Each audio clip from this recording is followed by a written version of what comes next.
All right, so continuing with the American political system, we're going to look at political parties' participation in the process and elections uh, in this PowerPoint in this lecture.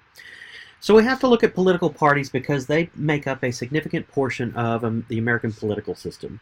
And political parties are defined as organized groups that attempt to influence the government by electing their members to government offices. Um,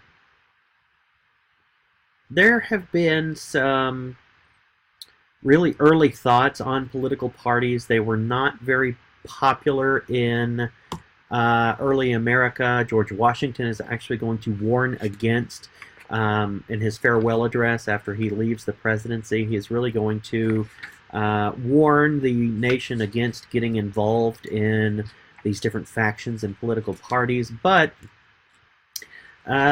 political parties really harken back all the way to the ratification debate with the Anti-Federalists versus the Federalists, and we'll talk more about that as we move forward. But political parties form in a couple of different ways, and the first way is internal mobilization. And this is when political conflicts prompt officials and competing factions within government to mobilize popular support. And so in the early part of American history, we had different factions. We had the northern merchants versus the southern farmers. And they're going to have differing opinions on what the government should look like and what the nation should look like. And so what they will do is they'll mobilize their supporters, and political parties are really going to be born out of this. And so they're going to try to amass as much support as possible to get their people elected and to influence the policies of the United States. There's also external mobilization, and this is when a group of politicians outside of government organize popular support to win government power. And we see this actually happen in American history in the 1850s when state politicians who opposed slavery organized support in the North and in the West and are going to end up creating this new political party called the Republicans that will be anti-slavery. And so there are these different ways that political parties can be formed.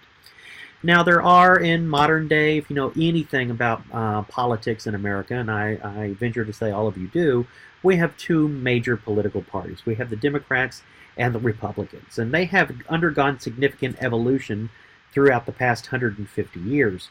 And if we look at the Republicans and the Democrats, and we compare them to themselves at their inception and what they look like in modern day, they don't actually resemble the parties that they began as.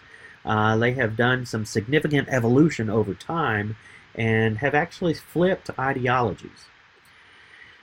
And then there are also going to be something that political parties have to contend with, and this is going to be political action committees. In early America, political parties had a monopoly on the electoral process, but in modern times they now have to share this with political action committees. And political action committees are essentially fundraisers that distribute millions of dollars to candidates, and so they do exert significant power on who gets elected. And so the political parties are not going to be the end-all be-all of who's getting elected and who's running for office and things like that, because they can be undermined by a certain political action committee who has very, very deep pockets. If we look at political parties, there are certain roles that they undertake, and the first one is recruitment. Political parties recruit at the local, the state, and the national elections. In a political election where there is no incumbent, parties are going to try to identify strong candidates to run in that election and to get elected. They will recruit individuals who are able to raise significant amounts of money on their own because running for office is extremely expensive. And I believe your book actually calls money or funding the mother's milk of politics. And that's because if you don't have money, you are not going to be successful. It's a very expensive thing to run for political office because you have to, if you're running at the national level, which we only really elect two national people, the president and vice president, but that's going to be a very, very, very expensive thing because you have to crisscross this huge country of ours and theoretically campaign in all 50 states. You may not go to all 50 states, but you're going to have transportation, and you're going to have advertising, and you're going to have to be able to pay staff members. So it's very, very expensive. And even at the state level, if you run for Senate, Texas is a very large state. It's going to be very expensive. So being able to raise significant amounts of money is going to be very important. Now, even though political parties do try to recruit good people to run for office, about 20% of House races are actually uncontested. So they may not always be 100% successful in this role of political parties. They also organize nominations. Nominating is the process by which a party selects a single candidate to run for each elective office. So you only want one member of the political party on the ballot in the general election, because if you have two Republicans running, then you're going to split the Republican vote, and your odds are the Democrat's going to win. And so you only want one member of the political party on the ballot in the general election. And so you have to organize nominations. If you know anything about politics, currently we have 23 Democrats running for the Democratic nomination for presidency to run in 2020.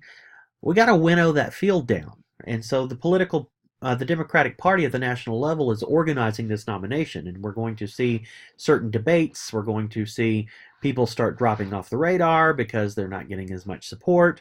But this is all going to take place over the next year, 2 years really, year and a half, at the state and at the state level usually, where there will be a primary, and we'll get to primaries and what that means a little bit later in the lecture.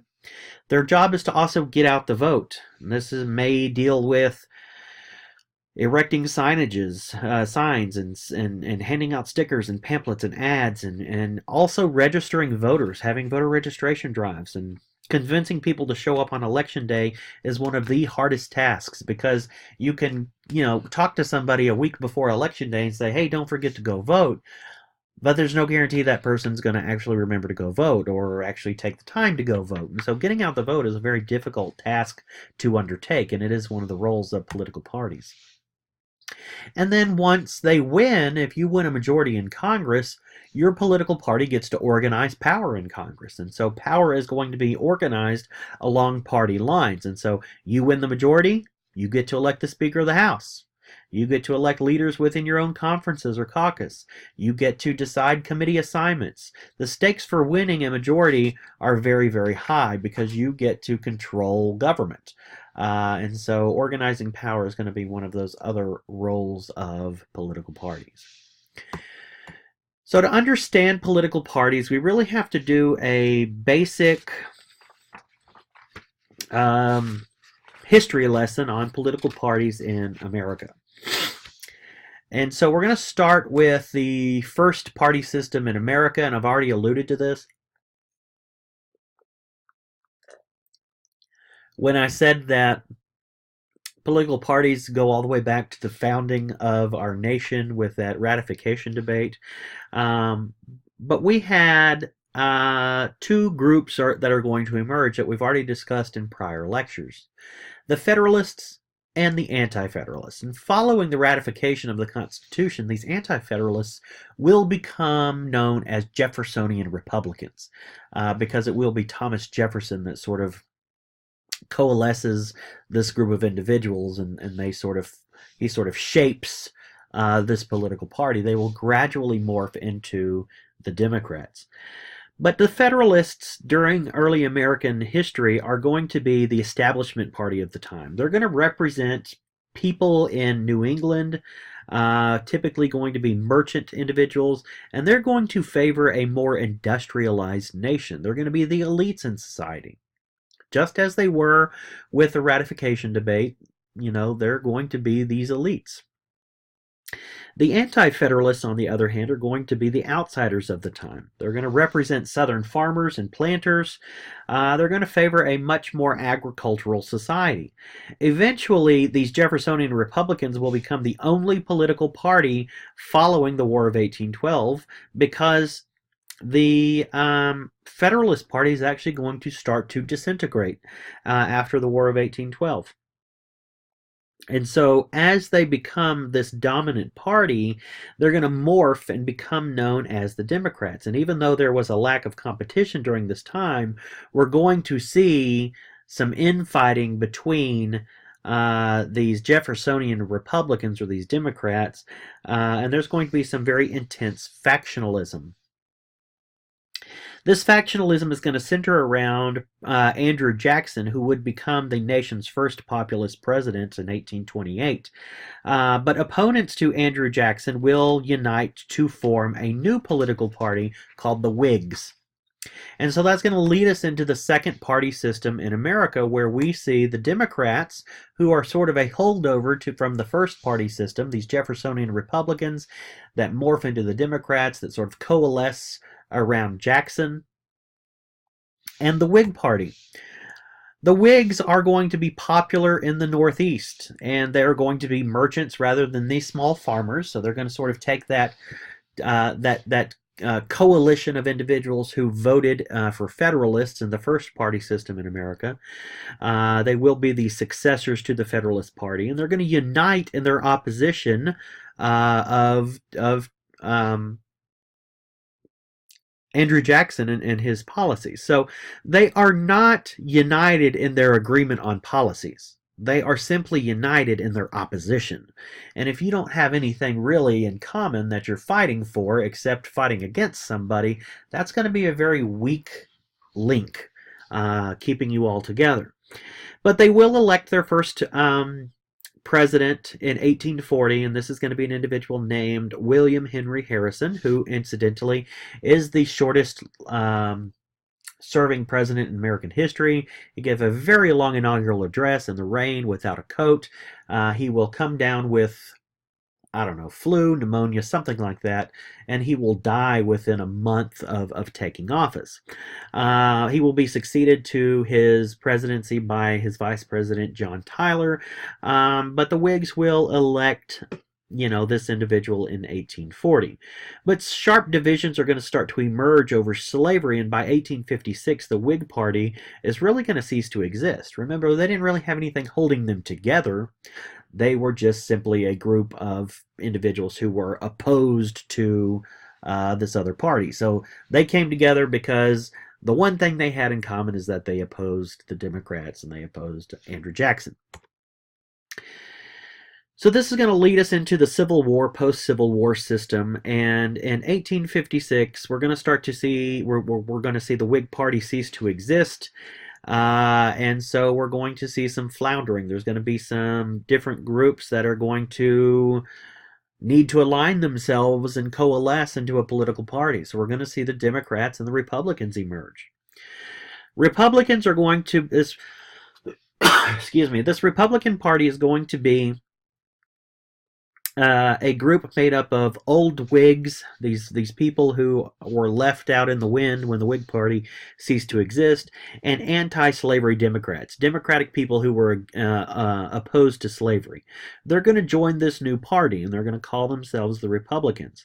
They pledged to ban slavery in the Western Territories, and in 1860 they're going to nominate Abraham Lincoln for the presidency, and he will go on to win the election. And if you have had any sort of American history, you know what happens in 1860. It's going to lead to the secession of the southern states, and we're not going to rehash all of this. We're not going to fight the Civil War in here because that's not the purpose of this. But understand that the Republicans are going to be the dominant political party in America through Reconstruction in through 1870. And so after the Civil War, they're going to remain the party of the North with strong business and middle class support, and they're going to really dominate the South a lot of these former slave states that had seceded from the Union, the Republicans are going to come in and essentially set up governments in these states during Reconstruction, and it's going to leave a very bitter taste in the mouths of these southern states. And so the Democrats following Reconstruction are going to dominate Southern politics. They are going to be the party of the South with support of northern working class groups and immigrants. They are going to be the people that dominate Southern politics all the way into the 1960s. And because they were opposed to the policies of the Republicans that came out of the North after the Civil War, they're going to set up some very strict anti-government, anti-Republican type of systems in the South. And if you take Texas history, Texas government, you will see that Texas has really been affected by this. The development of Texas has been affected by this, and it's still something that really dominates our political culture in modern day. So we're going to have these Republicans in the North, these Democrats in the South, and then the system of 1896. In 1896, we're going to see some very significant social and economic changes that are going to lead to some protests. There's going to be some protest parties that emerge, and so we're still dealing with Republicans and Democrats, but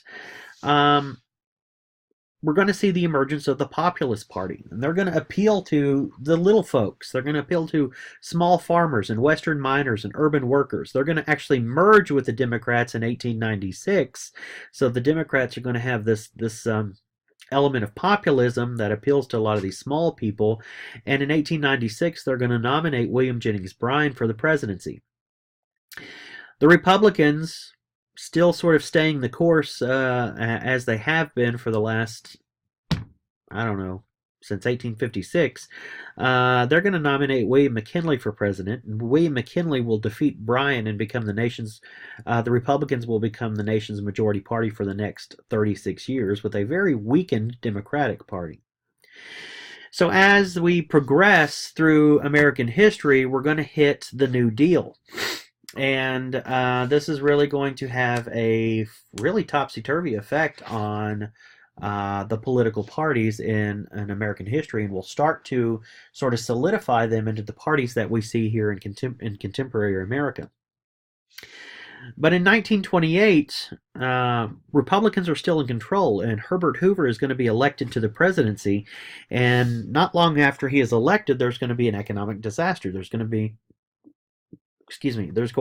this Great Depression. There's going to be the stock market crash. We're going to be in the Great Depression. And being these pro-business, sort of laissez-faire, hands-off individuals in regards to economics, they don't really do a whole lot. And so people are going to start to see the Republican Party as, you know, the group that are not doing enough to help the suffering that's going on within America. And so in 1932, there's going to be the election of a Democrat named Franklin D. Roosevelt and a solidly Democratic Congress.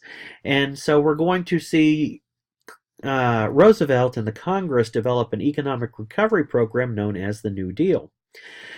So it's going to create what is known as the New Deal Coalition, a group of people that are going to start supporting the Democratic Party. It's going to be made up, this New Deal coalition is going to be made up of unions. It's going to be made up of upper middle class intellectuals and professionals, Southern farmers, Jews, Catholics, and African Americans. So that's a pretty solid coalition of individuals. And because of this solid coalition, they will dominate politics for the next 36 years. Republicans are sort of along for the ride. There's going to be this shift back and forth between which political party is more dominant. During this time, the New Deal time, it's going to be the Democratic Party. Republicans sometimes supported New Deal policies as a way to cope with the political climate, and they were referred to as, quote, Me Too Republicanism.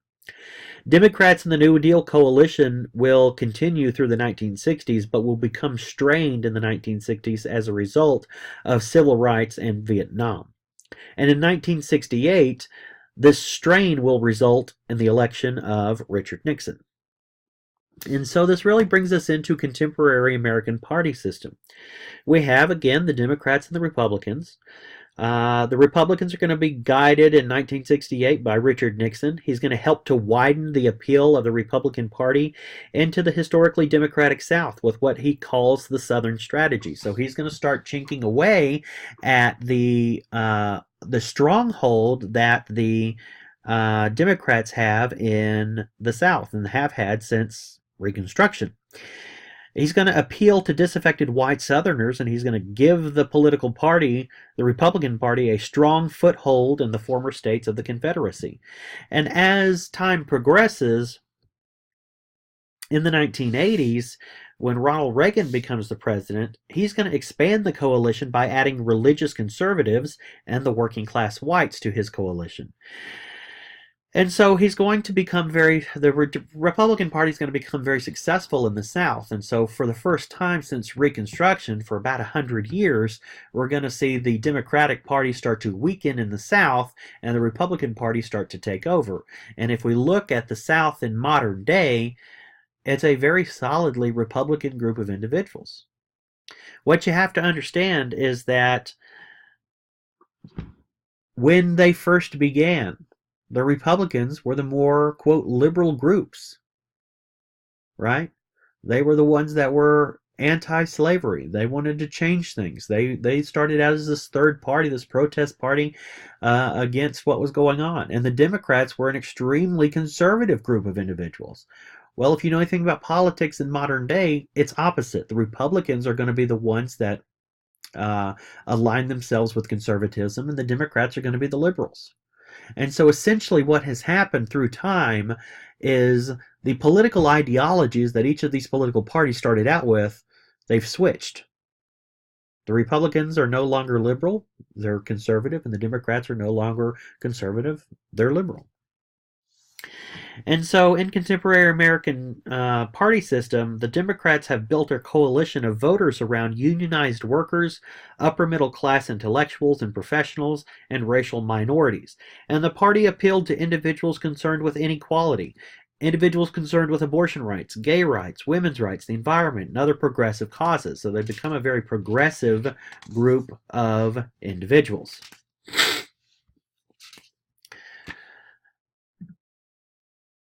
Now, I'm going to keep lecturing. I was looking at our time. I'm going to go ahead and keep lecturing. Now, there is something known as electoral realignment. And electoral realignment is defined as the times in history where a new party replaces a ruling party. And we've talked about this. We really talked about a lot of this realignment as we went through the history of political parties here in America. So we've already alluded to this in the previous slide when we talked about the different eras of political parties, but typically realignment will occur when new issues combined with economic or political crises mobilize new voters and persuade large numbers of voters to permanently, that's the key, permanently shift their support from one party to another. And so as I was saying, it's usually a very permanent thing in nature. It isn't going to be a swing back and forth between political parties between elections. It's going to be a permanent swing from one to another. And political scientists agree that there have been 5 realignments in American history. And the first is going to occur between 1790 and 1800. This is the first in American history when the Jeffersonian Republicans, that outsider party, will defeat the Federalists and begin to dominate politics. The second is in 1828, when the Jacksonian Democrats took control of the White House and Congress, when Andrew Jackson, is going to be elected to the presidency. He is going to end the rule of the dominating party, and it's going to be seen as a move from an aristocratic control of government to a more populist, everyday man control of government. The third realignment is going to occur in 1860 with Abraham Lincoln's Republican Party winning and destroying that Whig Party. Northern voters are going to defect from the Whig Party, and as slavery superseded economics as the central concern of the nation, we're going to start to see more and more anti-slavery individuals join this Republican Party, and so they're going to sort of destroy the Whig Party and sort of absorb those individuals into their coalition of voters. In 1890, business and industry will defeat small farmers and miners, and McKinley will be elected as a pro-business individual, and this will result in the defeat of William Jennings Bryan as that populist who is fighting for the little guy. The fifth is going to be this 1932 through 1936. We've talked about this a little bit, but it's going to be Franklin Roosevelt and Democrats are going to take control of the government due to economic woes of the Great Depression. Democrats are going to maintain control of the government with sporadic but not long-standing interruptions through the 1960s, and this will usher in the idea of party polarization and a divided government. But understand that party realignments are very rare in U.S. history, only occurring once about every 50 years. And so there's only been 5 that political scientists agree on in American history. Realignments occur because of new political issues or societal problems, combined with economic or political crises that weaken political elites and allow new groups of politicians to create coalitions. Some suggest that the 6th political realignment or electoral realignment is actually in process with the 2016 election. We saw some very politically elite individuals be defeated, and a new group of politicians will capture government. And so it remains to be seen whether or not this 2016 election is the beginning of a new realignment. We'll have to see what occurs moving forward in 2020 and beyond. So that sort of kind of brings us to a close on political parties, but it's going to bring us to political participation.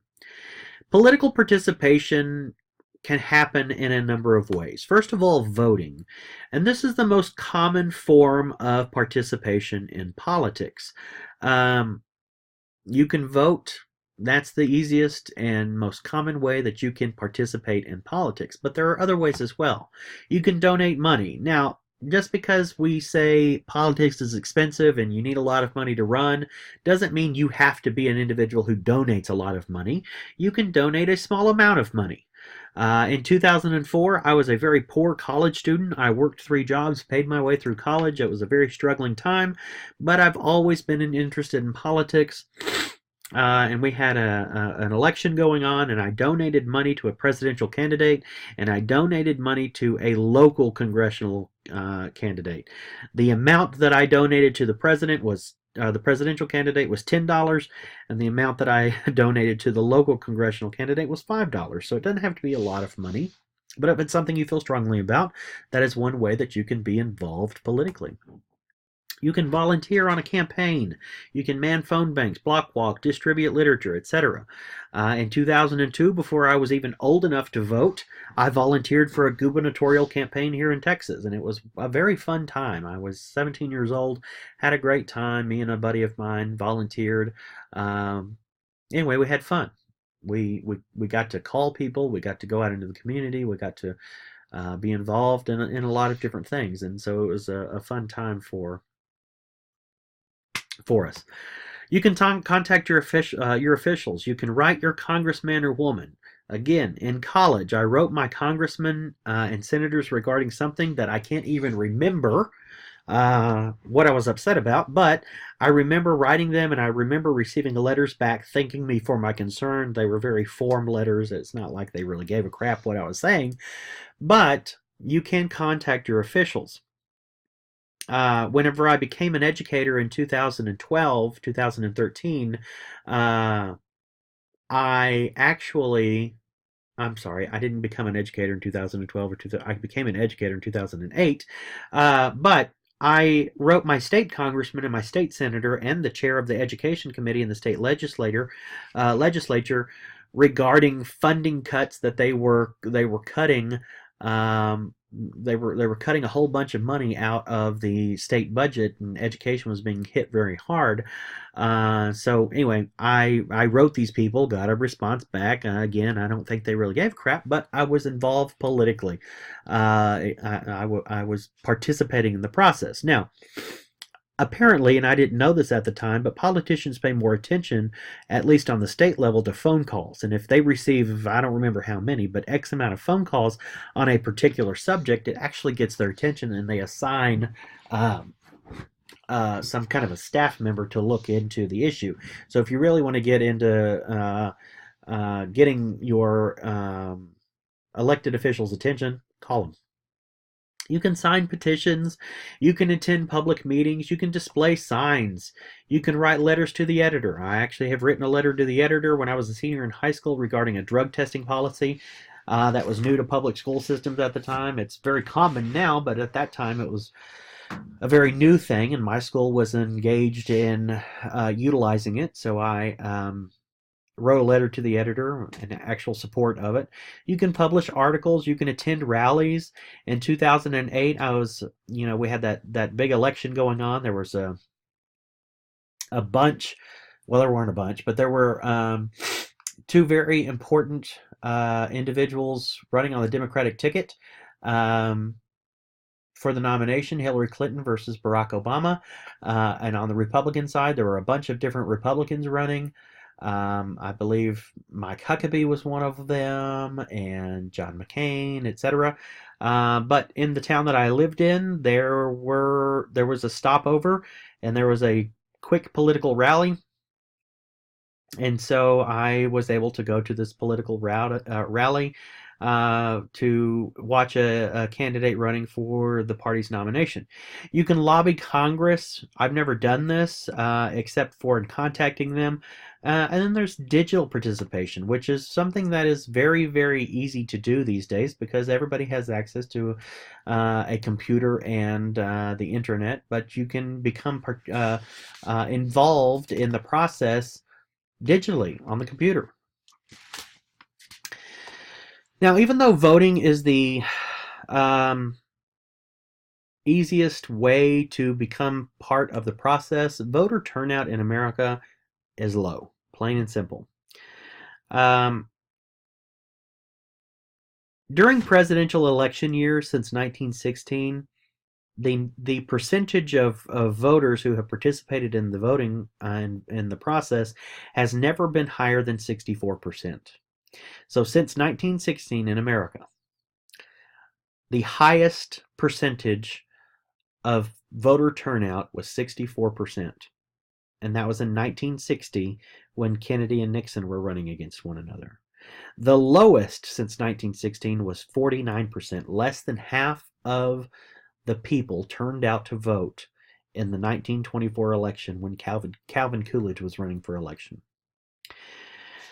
When you look at midterm election years when a president is not running for office,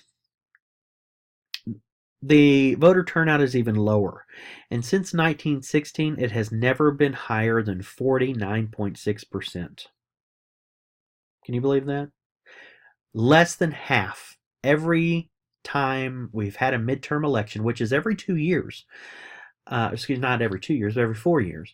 Every time we've had a midterm election since 1916, we have not broken 50% because people just don't pay attention. If it's not a presidential election and it's not sexy, people don't pay attention to it. And so in 2008, we hit 49.6%. 2018. So this past election that just now is over with. This was President Trump's midterm. 49.6% was the highest we've ever gotten. The lowest was 33% in 1926 when Coolidge was running. Not when Coolidge was running, but when it was the midterm of Coolidge's election. All American citizens age 18 and older, unless that right has been revoked by your state because of felonies or mental incapacitation, has the right to vote. So why don't people vote? America is a little bit lower than European countries and other Western democracies, where turnout is usually between 70 and 90%. So it's a very low turnout in America. And there's a couple of different reasons why, and one of the reasons why is because of our electoral process. There are so many layers to it, and a lot of times people just don't understand what the electoral process is, who's voting, where we're voting, why we're voting, who are we voting for. America holds a lot of elections because we elect people at the local level, we elect people at the state level, we elect people at the federal level. It's a big deal. We vote all the time, way more than any other Western democracy on the planet. But this just kind of gives you an outline, a skeleton view of our electoral process. And the first layer of the electoral process is going to be the primary elections. And this is defined as elections within a political party to select each party's candidate for the general election. This is what's going on right now. There will be a presidential election in 2020. We will have one Republican running against one Democrat. There are currently 23 Democrats running for the nomination. Next year, starting in January, each state will hold a primary election, and we will start to winnow this field down. And so elections will happen all across the 50 states in America. Now, there can be a closed primary, there can be an open primary. In a closed primary, states allow only registered members of a political party to vote in a primary election to select the party's candidate. So you have to declare your political party prior to going in. You have to be a registered Democrat or a registered Republican, and if you are not a registered Democrat, you may not vote in the Democratic primary. Open primaries are different. Some states allow registered voters to choose on the day of the primary in which party's primary they will participate. And in Texas, this is what we have essentially. When you go in to vote in the primary, they'll say, are you voting in the Republican or are you voting in the Democratic? And you choose. And so it's pretty open. And so even if I'm a Republican, but I want to skew the vote in the Democratic primary, I'll say, I don't do this, but you could say, I'll vote in the Democratic primary. And then you could vote for the person that you think would be the easiest person to beat. So there are some issues, with that. But every single state has their own primary. And then depending on the state, depends on whether it's closed, whether it's open, and in some cases, whether it's a caucus or not. A caucus is utilized during presidential elections, and most states are going to hold primaries of some sort, but about a third of the U.S. states utilize caucuses. And these are essentially business meetings where people typically meet with one another to select candidates. And so you go and you talk to people and you decide who you're going to caucus with, and essentially you try to get as many people in your group as possible for your candidate. So the primary winnows the field down to one Democrat, one Republican. And then we enter the general election. And the presidential elections that are held every 4 years, these are going to be held in even-numbered years on the first Tuesday after the first Monday in November. So every 4 years, it's going to be an even number. In November, the first Tuesday after the first Monday, we will hold the presidential election. Congressional elections are held every 2 years. So they're held in even-numbered years on the first Tuesday after the first Monday in November. And every 2 years, all 435 members of the House of Representatives must run for re-election. So it is possible, if we got really pissed at the House of Representatives, that all 435 could be voted out of office. It's never happened, and incumbency rates are very, very high, but it could happen. We could reorganize the entire House every 2 years if we so chose to. And then every 2 years, 1/3 of senators will run for re-election. Ballot initiatives. These are going to be state level elections. So, like I said, we hold more elections in America than any other democracy on the planet. We've got local, state, and federal. And so the state level elections, in addition to these federal elections, are going to occur. And some of the things could be ballot initiatives where proposed laws or policy changes are placed on the ballot. Um, for a popular vote. Sometimes you might see a referendum, which is um, a situation. All 50 states have the practice of referring proposed laws passed by a legislature to the vote of the electorate for approval. Or recalls. 18 states have the process of removing governors and other state officials from office before the term expires. So you can actually recall in 18 states the individual who has been elected. One of the most famous recall elections was in 2003 when Governor Gray Davis was recalled in California, which will result in Arnold Schwarzenegger running for governor in California and actually being elected. Now, at the federal level, there are not recall elections. Federal officials are not subject to recall measures. These are simply done at the state level. Okay, I know this was longer than anticipated. I know you guys, I promised to keep them kind of short, but I wanted to get through this one. And it actually took me a little longer than I thought it would, and I apologize. But this takes us through political parties' participation in the electoral process. Keep going, guys. We're almost there. Hang in there, and I'll see you in the next round.